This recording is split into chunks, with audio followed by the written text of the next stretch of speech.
시청자 여러분 안녕하십니까. 지금부터 저녁에 안보정론을 시작하겠습니다. 자, 조금 전 방송에서 말이죠. 한동훈 위원장이 의료계하고 긴급 회동을 가졌어요. 여기에서 적극적 역할을 하겠다. 자, 이렇게 얘기하고 그리고 자세한 내용은 얘기하지 않겠다라고 했는데 그 자세한 요구 내용의 핵심은 바로 뭐냐. 지금 윤석열 대통령이 강공 입장이잖아요. 그러니까 2,000명 양보 못해. 그리고 면허정지 제대로 할 거야. 26일부터 정지 처분은 추가적으로 할 거야. 이렇게 되어 있지 않습니까? 자, 그런데 지금 이제 이렇게 되니까 말이죠. 지금 의료계가 제일 힘들어하는 게 이제 법률 투쟁이 아니겠어요, 결국. 그래서 이 의료 면허 정지 처분에 좀 유연하게 대달라. 요게 의료계의 제일 큰 요구사항인 것 같습니다. 자, 그래서 윤 대통령이 바로 화답했어요. 유연하게 처리하라. 자, 그래서 이제 브레이크스루라고 하잖아요. 타결점을 지금 타결 접점을 만드는데 성공하고 있다. 자, 이렇게 보여집니다. 그래서 요 내용을 자세하게 말씀을 드리겠고요. 자, 이재명이가 말이죠. 기고만장해가지고 지금 이제 험지를 돌아다니고 있어요. 서울 시내. 자, 그런데 여기에서 말이죠. 야, 참 이런 인간이, 뭐 인간이라는 말을 안 쓸 수가 없어요. 대통령이 차라리 없었으면 낫겠다. 그러면서요. 이 무식한 양반들아라고 소리까지 질렀다고 합니다. 자, 그래서 지금 이제 이 여론이 들끓어야 될 것 같고, 그리고 이제 앞에서 말씀드리다 못 드렸던 민생회복지원금 25만 원 현금 포퓰리즘 또 들이댔습니다. 그리고 총선을 앞두고 좌파 영화 두 편이 나와 있고요. 자, 이렇게 해서 지금 이제 민주당 이재명 그리고 이제 조국이 말이죠. 마치 자기네가 이번 총선을 다 들이먹은 것처럼 지금 자만에 빠져 있습니다. 이러다 보니까 이렇게 자만에 빠져 있는 이 좌파들, 아이고 그냥 우리가 지금 이 김대중이 왔어도 노무현이 왔어도 나라 망하지 않았는데 문재인이 왔어도 망하지 않고 우리가 정권을 다시 찾아왔지 않았느냐. 이번 총선 대충 넘어갈 수 있겠지. 이렇게 하고 투표를 안 한다? 그러면 큰일 난다는 겁니다. 자, 그래서 투표를 독려하는, 그리고 왜 우리가 더 집권해야 되겠는지, 그리고 오늘날 좌파의 한국 현 정치 상황에서 현재 그러니까 그 야권 하면은 이제 민주당하고 조국 아니겠습니까? 요네들의 실체가 과연 어떤 실체인지. 자, 요거를 그래서 이번 선거는 정말 자칫 잘못하면 완전히 이 공산 독재처럼 말이죠. 이 좌파들, 종북 좌파들한테 나라를 넘길 수 있다. 자, 그래서 문재인이가 말이죠. 이 탄핵이라는 국면에서 정권을 거저 주워 먹었는데 이번에 우리가 제대로 선거를 안 하면 그야말로 또다시 이제는 다시 선거할 수 없을 정도의 독재 정치가 다시 들어오게 된다. 이러한 그 경고의 칼럼을 월간조선 배진영 편집장이가 배진영 편집장이 이거를 칼럼을 쓰고 있어요. 자, 그래서 요 내용도 함께 여러분께 전해드리도록 하겠습니다. 자, 그러면요, 맨 먼저 윤 대통령이 지금 총리한테 지시한 내용이 되겠습니다. 한마디로요, 이 면허정지 내일 그러니까 25일이잖아요. 내일 지금 이제 집단 사직원을 내겠다는 거 아니겠습니까? 의대 교수들이. 자, 그래서 의대 교수들이 집단 사직원을 내. 그러니까 이제 지금 이제 전공의들도 이제 그렇게 되고 지금 10,000명이 넘게 사직원을 내놓은 상태지 않습니까? 그러니까 정부가 지금까지는요, 3명에서부터 시작해갖고 면허 정지 처분을 하고 있어요. 이 면허 정지 처분이 이제 26일이죠. 26일 3명 처분한 것이 이제 효력을 발휘해요. 돌아가지 않으면. 그런데 이런 상황에서 이제 교수들은 아무래도 자기 제자 편이겠죠. 그러니까 우리는 집단 사직을 하겠어. 이렇게 하니까 여하간 집단 사직을 하든 뭐든 정부는 그럼 그대로 법과 원칙대로 면허정지 처분한다. 이렇게 세게 강공 입장을 보여줬어요. 그리고 2,000명도 양보할 수 없다. 이러니까 지금 이제 의대 교수들이 오늘 이제 만나가지고 얘기가 이제 전공의들 지금 면허정지 처분하면 이게 그야말로 이제 법원에 가서 소송으로 이겨내지 않는 한 아주 어렵잖아요. 그리고 이미 3명의 면허정지 처분은 이미 이제는 더 이상 돌이킬 수 없게 발효 직전까지 와 있어요. 그러다 보니까 의대 교수들이 발벗고 나선. 그래서 오늘 말이죠. 긴급 회동하게 된 결정적 원인이 딱 2가지입니다. 내일부터 집단 사직원을 내고 교수들이 말이죠. 그리고 모레부터는 면허정지 처분은 들어가고 그러면 강대강이 부딪히면서 이제 열차가 딱 충돌하면 차선 이탈, 대형 사고가 나는 것이죠. 결국 국민의 생명과 건강을 볼보로 한 의료 파업에 대해서 국민들이 용납하겠느냐. 그리고 윤석열 대통령 이미 말이죠. 이 노동개혁, 그리고 연금개혁, 교육개혁. 이 개혁은 반드시 하겠다. 그래서 1차 노동개혁에서 중요한 건 뭡니까? 노동개혁에서 불법 파업에 대해서는 단호하게 법과 원칙에 의한 대응. 그 다음에 또 하나 노동개혁에서 빼놓을 수 없는 것이 바로 회계의 투명성 아니겠습니까? 요 두 부분에서는 완전히요. 노동계가 백기를 들은 거나 마찬가지예요. 그러니까 이제 윤 대통령 하면 뭐 검찰총장 평생 검사로 살아온 그 기계가 있지 않습니까? 그러니까 이제 문재인 정권에서도 실세들 수사를 멈추지 않았잖아요. 그 바람에 식물총장 징계까지 간 거 아니에요? 요거를 의료계 교수들이 모를 리가 없는 것이죠. 그리고 이번에 이제 의료 파업에 있어서도 면회정지 처분 3번 그냥 나가고, 그 다음에 이번 의료 파업을 주동한 인물들 계속해서 수사하고, 그러니까 이 수사의 칼, 그러니까 윤 대통령이 이걸 칼을 한번 빼면은 잘 접어넣지 않는구나.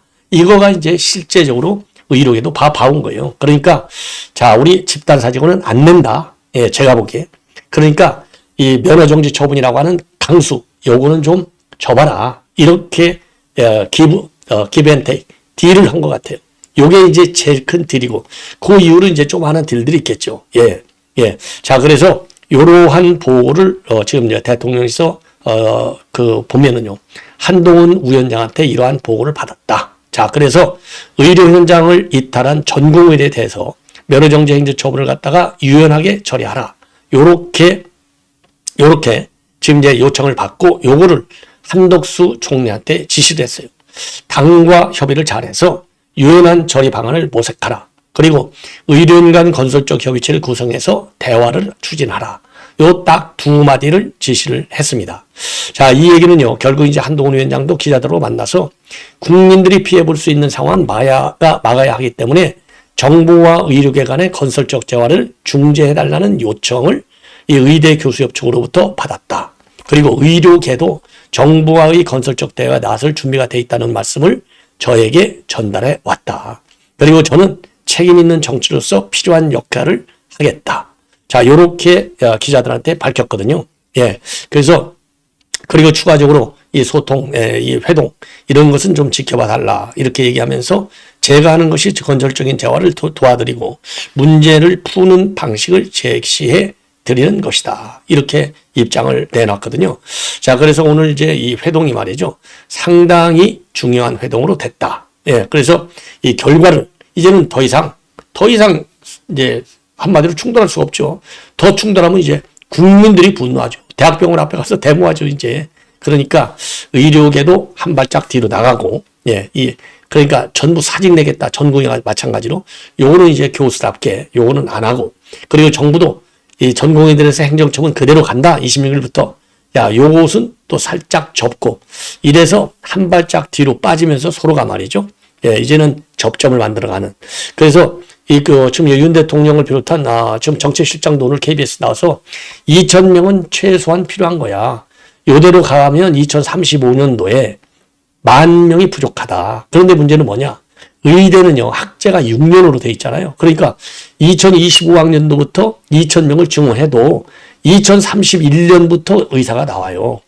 그러면 그때 2031년, 32년, 33년, 34년, 35년, 5년간의 10,000명이 나오는 겁니다. 가까스로. 그러면 갈수록 의사가 더 부족하죠. 왜? 지금 우리 대한민국의 초고령화 속도가 전 세계 1등이에요. 그 초고령화로 진행되는 속도가 이미 초고령화로 진입이 돼 있고, 그리고 아기들은 또 태어나질 않아요. 그러니까 이제 초고령화, 이 고령화라는 게 뭡니까? 의료 수요가 그만큼 늘어나는 것이죠. 갈수록 앞으로 10년이 되면 훨씬 더 늘어날 것이다. 그래서 최소치가 2035년도 됐을 때 10,000명이라는 거 아니에요. 그래서 최소치가 2,000명이라는 거예요. 이게 우리가 보더라도 설득력이 있는 거 아니겠습니까? 그래서 요 숫자를 찾아내는데 수십 번 이 의료계와 대화를 했다는 거 아니겠어요. 예. 그리고 시뮬레이션도 충분히 하고, 그러면은 과학적 데이터의 이 객관성과 합리성을 이게 우리 국민들한테 이해가 가고 공감을 받는 거예요. 국민들이 그러니까 정부 입장을 지지해 온 거 아니겠습니까? 자, 그래서 그나마 하여튼 뭐 다행이고요. 그리고 이제 우리 정부도 지난 그러니까 최근에 말이죠. 22일인가요? 우리 정부도요. 이 의대 교수협회 측에다가 대화를 하자. 이렇게. 왜냐하면 항상 대화는 문이 열려 있다. 이게 이제 정부의 기본 입장. 그러니까 정부가 강온 양면 정책을 쓴 거예요. 대화는 하자 이 말이야. 그런데 법은 법대로 지킬 거야. 요 강온 양면 정책. 그리고 정책의 일관성. 그러니까 2035년도를 타겟 이어로 했을 때 10,000명이 부족한다라고 하는 주장. 그러니까 이제 뭐 처음에 교수들이 뭐라고 그랬어요? 한 400명 정도 늘리자고 그랬잖아요. 400명 늘리면 지금부터 늘려봐야 몇 명이나 늘어나냐고요. 2031년도부터 이 학생들이 나오는데, 그럼 학생들이 의대 졸업한다고 바로 칼 잡습니까? 못 잡잖아요. 인턴이 있죠. 레지던트 있죠. 그러니까 하나의 전문의가 만들어지기까지는 시간이 많이 걸리는 거예요. 투자가 많이 돼야 돼. 예. 그래서 지금 이제 빨리 서두는 것이고, 이 의대 요원, 의대 정원 확대 문제는 역대 어느 정부도 못한 거예요. 왜? 의사들의 이 압력이 보통 센 게 아니잖아요. 의사들 노비력이. 자, 이번에 이제 처음으로 지금 윤석열 정부가 이제 칼을 뺐는데, 요게 제대로 작동이 되는 것 같아서, 자, 이게 이제 지금 가장, 이제 우리 선거하고 연결시켜주면, 우리 이제 윤석열 대통령과 그 다음에 국민의힘, 그리고 정권심판론, 요거 발목을 잡고 있는 게 이게 제일 큰 요인이었었는데, 오늘 이제 극적으로, 그야말로 이제 돌파구라고 하잖아요. 돌파구, 브레이크스루. 요거를 만들면서, 지지율의 이제 발목 잡은 현상이 이제 깨지는 것이 아니냐. 이런 이제 긍정적 기대를 해 봅니다. 그런데 이제 정치는 흔히 생명이라고 그러고요. 지금 민주당 측에 지금 뭐라고 그럴까요? 공작, 이 꼼수 공작, 그 다음에는 이제 가짜 뉴스, 이런 것들이 팔을 치고 있기 때문에 한시도 안심을 해서는 안 된다. 이런 판단이 드는 거예요. 그래서 이 배진영이죠, 맞죠? 예, 배진영 월간조선 편집장이 칼럼이 굉장히 저는 의미가 있다. 이렇게 보여집니다. 자, 그래서 요 칼럼을 여러분께 이제 말씀을 드리면, 제목이 이렇게 돼 있어요. 이번 총선이 마지막 선거일 수도 되어 있다. 그래서 상당히 그래서 쭉 말씀을 드리면 아까 말씀드린 대로요. 박근혜 전 대통령 탄핵당했을 때 박근혜 대통령만 외과 수준을 타격. 우리가 이제 잠수작전을 때하고 비슷하죠. 서지컬 스트라이크라고 하잖아요. 그래서 박근혜 대통령만 딱 끌어내면 아무 일도 없는 것처럼 이 정상적인 헌정으로 돌아갈 것이다. 라고 생각을 했지만은 전혀 이게 잘못됐다는 거예요. 왜냐? 대한민국은 다른 나라가 와가지고 바로 북한이, 이 38선 후에 북한이기 때문에 바로 이념적 내전에 돌입하게 됐다는 겁니다. 이념적 내전에 돌입하겠다는 거예요. 그러니까, 그렇기 때문에요. 탄핵으로서 정상적인 헌정으로 돌아간다라고 하는 생각한 사람들은 굉장히 무식한 사람이라는 겁니다. 예, 뭐에 대해서? 이념적 내전 상황이라는 것에 대해서 무식하다. 그래서 박근혜 대통령이 물러나는 것으로 끝나지만은 이념적 내전을 치르고 있는 휴전선 위에 치르고 있고, 휴전선에 북한 공사 집단이 있기 때문에 대통령이 임기 중에 쫓겨나면 현명적 상황으로 이어질 것이 분명했다는 겁니다. 그런데 실제적으로 이 박근혜 전 대통령이 탄핵으로 끝나니까 이게 거저 문재인 정권에서 촛불혁명을 내세우면서 완전히 이 보수 정권의 피를 말리게, 그야말로 딱 싹을 잘라버리는 일을 했다는 거예요. 그래서 이게 혁명 정권이 돼버렸고, 혁명 정권이 되니까 혁명 정권답게 각 중요 국가기관, 국정원, 국방부, 검찰, 경찰, 보훈처, 법원 이런데 적폐청산위원회 TF를 만들어가지고 일종의 숙청위원회를 만들어서 그야말로 피의 숙청을 하기 시작했다는 거죠. 그래서 대통령 2명, 국정원장 3명, 대통령 비서실장, 장관, 수석비서관, 국정원 간부 40여 명이 전부 감옥으로 가고, 전직 기무사령관은 자살까지 하고, 예. 그래서 우파 운동을 하는 사람들 가운데서는 이 검찰에 불려다니고 정권과 전경련에 돈을 받았다고 또 낙인이 찍히고 말이죠. 자, 그러다 보니까 이 문재인 정권이 들어서 가지고 20년 집권한다, 100년 집권하자, 호언당당. 누가 앞장섰어요? 이해찬이가 앞장선 것이죠. 그러면서 2020년도 총선에서도 또 이기는 거예요. 그러니까 개헌안까지도 만들어내고, 그리고 공수처 만들고, 준연동형 비례대표제도 만들고, 국정원 대공수사권도 박탈하고, 완전히 대한민국을 마비시키는 별의별 짓을 다 하고, 그리고 북한에 대해서는 9.19 군사합의를 우리 방어체계 완전히 무너뜨리고, 그리고 산업 예, 이러한 상황이 됐다는 겁니다. 그리고 법원도 고독한 판관들 대신에 떼거루로 몰려다니는 좌파들이 딱 장악을 했고, 그리고 조국을 비롯한 문재인 정권의 오만 비리, 위선, 실정, 이게 계속 됐다는 것이죠. 그나마 윤 대통령이 있어서 이 정도로 정권을 이제 우리가 뺏어왔는데, 지금 뺏어온 지 보면 2년 동안을 완전히 호송세월로만 보내게 됐다는 겁니다. 그래서 2년 동안요, 2년 동안 윤 대통령과 그 측근들은 그들이 상대한 세력이 어떤 세력인지를 잊어버리고 2년을 허송해서 인사에서도, 문재인 적폐 청산에서도, 대장동 수사에서도, MBC나 KBS에 대한 대책에서도, 정책에서도 긴장감이 전혀 느끼지 않았고, 문재인 정권은 전광석과처럼 적폐 청산을 밀어붙인 데 비해서 세워라 내워라 하고 지금 지나가고, 그래서 이력서 좋은 사람들, 기회주의적 처신을 일삼는 사람들만 득세하는 세상이 되고, 그러다 와중에 벌써 총선이 됐다는 거예요. 자, 그런데 총선이 됐는데 냉소적이고 결집이 안 된다는 겁니다.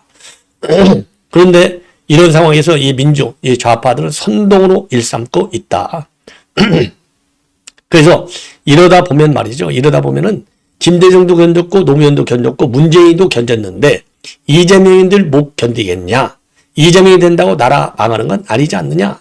이런 얘기까지 나오고, 심지어는 이번 총선에서 국민의힘이 어정쩡하게 이기는 것보다는 이번 총선에서 민주당이 승리하고 그들이 그걸 믿고 교만하게 굴다가 2027년 대선에서 폭망하는 것이 낫다. 이런 얘기까지 지금 우리 우파사에서 나오고 있다는 겁니다. 이래 갖고는 아니 된다는 것이죠. 예. 좌파 세력이 총선에서 승리해서 국회 다수당이 되고, 그리고 다시 좌파 세력이 정권을 잡으면 대한민국은 결국 망한다는 거예요. 최소한도 이번 선거에서 방어선이 구축되어야 다음을 모색할 수 있다는 거죠. 예. 자, 그래서 이제 이 좌파 세력이 총선에서 승리한들 뭐 무슨 일이 있겠어? 이렇게 안이한 생각을 해서는 아니 되온다는 겁니다. 왜? 이 나라는 내 나라냐, 내 나라가 아니고 우리나라라는 거예요. 우리나라. 우리 우파의 나라라고 이제 볼 수밖에 없죠. 자, 그래서 될 대로 되라. 이렇게 팽개쳐서는 팽개칠 만한 나라가 아니다.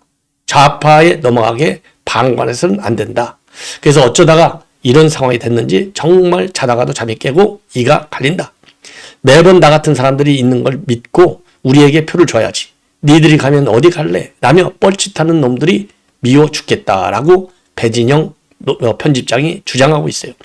하지만 그들을 욕하고 야단치는 것도 우리나라가 존속한 뒤의 일이다. 그래서요, 우리나라가 존속해야만이, 즉 우리 우파가 총선에서 승리해야만이 이 뻘짓하는 놈들 미워 죽겠다라는 그 말이 결국은 효과를 발휘해서 2027년 대선까지 가는 것을 막을 수 있는 것 아니냐, 이런 주장을 하고 있는 겁니다. 상당히 의미 있는 칼럼이 아닌가 이렇게 생각해요. 자, 이러다 보니까요, 지금 이제 이재명이가 기가 차게 놀고 있어요. 바로 말이죠, 오늘 영등포 시장 유세를 다시 나섰습니다. 여기에서 말이죠, 차라리 대통령이 없었으면 낫겠다, 없으면, 요런 망언을 했어요. 기고만장한 것이죠. 그래서 오늘 말이죠, 1인당 25만 원짜리 민생회복 지원금을 지급해야 된다. 여기 예산 딱 13조밖에 안 들어. 그러면서 대기업 초자산가 세금은 왜 깎아주나? 그런 걸 안 했으면 이거 1년에 몇 번씩 하고도 남는다. 예. 그러면서요, 또 있어요, 여러분. 딱 얘기를 하려고 그러니까 주변에 있는 한 지지자가 대한민국은 대통령이 없습니다. 라고 외쳤어요. 그러니까 이재명이가 기다렸던 듯이, 아이고, 없으면 차라리 나아요. 요렇게 답을 하면서 자기들끼리 희덕거리고 웃었다는 겁니다. 자, 이게 지금 배진영 편집장이 얘기한 거랑 비슷한 그냥 무정부 상태를 선동으로 만들어 나가는 거예요. 그래서 이제 총선을 이기게 만들려고. 그래서 지금 대통령이 여기저기 다니면서 관건 선거를 하는데 그걸 계산하니까 1,000조 원이 든다고 하는데 1,000조 원의 손톱만큼 떼어서 4인 가구 100만 원씩 지화화폐로 주어서 6개월 안에 쓰라고 하면 이 동네 저 동네 불이 날 것이 아니냐. 경제라는 게 돈이 잘 돌면 활성화되는 것 아니냐. 그런데 왜 이 돈을 안 돌게 해갖고 경제를 망하게 시키냐 이 말이에요. 그래서 이게 정권이 무능해서 그런 거 아니냐. 예. 그러면서 정부 연간 예산에 비하면 푼돈에 가까운 13조 원으로 가구당 100만 원씩 주면 옷도 잘 팔리고 그 옷도 잘 팔리고 그걸로 옆에 있는 누룽지 가서 누룽지도 사 먹고 또 청과점 가서 장도 보고 정육점 가서 돼지고기도 사 먹고 이게 경제 활성화 아니냐? 그러면서 이 무식한 양반들아 이렇게 하면 된다고 이렇게 해서 고함 소리를 지르고 난리를 쳤다고 합니다. 유세장에서. 야, 이거 반드시 심판해야 되겠죠. 기가 막히지 않습니까? 예. 자, 그러면 마지막으로 말이죠. 참, 이 심판에 대한 요인은 매일같이 쌓이고 쌓입니다. 민주당 심판론. 자, 총선용 좌파 영화 2편을 이 좌파들이 문학에서 내놨어요. 문학의 좌파, 이거 힘 엄청 세다는 거 여러분들 아시죠? 지금 이제 건국전쟁, 이제 거의 이제, 이제 마무리 과정이 있는 거 아니겠어요? 자, 그런데 27일이니까 이번, 수요일이 되겠습니다. 좌파 영화 2개가 지금 동시 상영이 된다고 합니다. 하나는요, 서울의 봄 이후에 5.18 직후까지를 다룬 1980, 감독은 강승용이에요. 영화 제목이 1980이고요. 다른 하나는 국정원의 여론 조작을 소재로 한 댓글 부대, 제목이 댓글 부대, 감독은 안국진입니다. 딱 27일이니까요. 총선 보름을 앞두고 이거 올리는 이유는 바로 좌파 결집용 아니겠어요? 특히 젊은 층 표심을 자극하려고 하는 히든 카드다. 이렇게 자유일보가 보고 있어요. 그래서 실제로 1,000만 내외 관객이 들었던 영화의 상당수가 전부 선거, 대선 또는 총선 시즌에 맞춘 정치 상품이다. 이건 이제 상식으로 되어 있다는 겁니다. 그래서 1980의 경우는 넌더리가 난다고 자유일보가 평가하고 있어요. 왜? 5.18하고요. 5.18과 한 가정의 불행을 비벼놓은 스토리래요. 그래서 1980년도 5.18 하루 전날 오픈하려던 전라도 광주의 한 짜장면집에 닥친 불행인데 주제가 말이죠. 평범한 시민들이 역사의 풍랑 속으로 휩쓸려 버린다는 식의 진부한 설정으로 되어 있다고 합니다. 그리고 이 주인공도 김규리인데 광우병 파동 때 청산가리 발언으로 악명을 떨친 그 배우가 김규리. 그 다음에 이제 댓글 부대, 요것도 걱정이 된다는 겁니다. 티켓 파워가 있는 손석구가 주인공인데 이 작품은요, 정강명의 2015년도 장편소설 댓글 부대가 원작이라고 합니다. 무시무시한 매크로를 돌렸던 드루킹 여론조작 사건 따위는 모르겠고 국정원 여론조작만이 오로지 좌파들의 관심이라는 거예요. 따라서 이 댓글 부대 이 작품은 그야말로 국정원 댓글을 비방할 목적으로 만들어진 것이다. 이래도 대한민국이 반칙 특권이 판치던 나라였다고 믿지 않을래? 라고 젊은이들을 가르치는 데 목적이 있는 것 아니냐. 그리고 영화 예고편을 보면은요, 인터넷에 나오는 댓글 어디까지 믿으세요? 라고 저들은 묻고 또 묻는다는 겁니다. 예, 그래서 정말 할 말이 안 나오고요. 인터넷 여론조작의 선수로 청평이 난 그 이 좌파 무리가 죄 없는 자유 우파에게 모든 죄를 뒤집으시오라고 작정한 그런 모양이 아니냐. 그래서 개탈하지 않을 수 없다. 그러면 우리 이제 우파 정말 모두가 힘을 합쳐야 되겠다. 예. 그나마 건국전쟁은 김덕영 감독 한 개인의 개인기 때문에 이 정도까지라도 지금 됐는데 문화전쟁 시대에 자유우파 정부가 이렇게 이게 무심할 수 있으냐. 그리고 문체 장관 유인초는 도대체 뭐하냐. 이렇게 자유일보가 문제 제기를 하고 있는데요. 상당히 공감이 가는 그런 칼럼인 것 같아서 여러분께 소개를 해드렸습니다. 그래서 이 영화, 이 칼럼은요, 자유일보의 조우석 문화평론가가 기고한 글이 되겠습니다. 시청자 여러분, 이렇게 해서 본 방송은 마칩니다. 대단히 고맙습니다.